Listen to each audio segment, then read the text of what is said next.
Здравствуйте, дорогие зрители и подписчики! Сегодня у нас начинается серия очередных обзоров. Начнем с Kubota GL23. Такая симпатяга с противовесом оригинальным, естественно, японским, на огромных шинах. Смотрите, перед 8х16, протектор, прям огонь. Зад.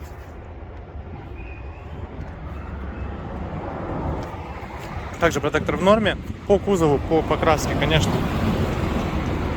можно долго показывать. Я думаю, что здесь все невооруженным взглядом видно. Все отражения, все сохранено. Здесь прям четко. Смотрим. Трехточечное навесное устройство. Естественно, быстросъем на фрезе здесь присутствует. Также присутствует гидрорегулировка горизонтального наклона. Все в наличии. По фрезе 1,70 м. Большая куботовская оригинальная, естественно, фреза. Ножи в наличии, по износу просто 0. Никто не пользовался данным комплектом ножей.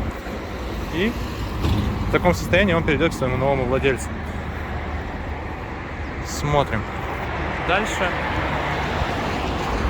Крепление под козырек. Дуга, естественно, также складывается назад, чтобы по высоте тракторок было удобнее грузить куда-либо, если для перевозки, например, в будке. По правой стороне все так же четко, ровно, без вопросов. Мордочка целенькая. Естественно, мордочка золотая, поэтому она целенькая. По оснащению кабины все стандартно. Регулировка положения фрезы, гидронаклон, пульт Manromatic для установки более тонких настроек по навесному оборудованию.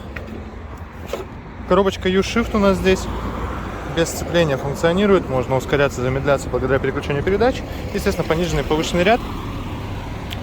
И приборная панель, на которой мы видим наработку 550 моточасов.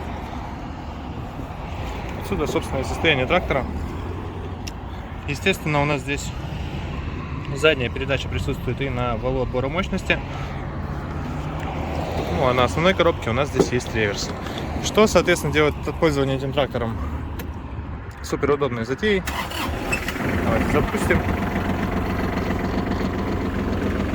Гидроусилитель руля в наличии. Все легко крутится, все легко включается. Ну, естественно, Manromatic это вообще никогда проблем в жизни с ним не возникает по переключениям. И можно свободно, спокойненько кататься без каких-либо проблем.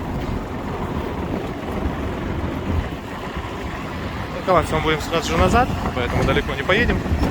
Хотелось бы, конечно, нажать на газ. Трактор не прогрет. При этом работает супер ровно, никаких примесей в выхлопе нет. Здесь вообще без вопросов.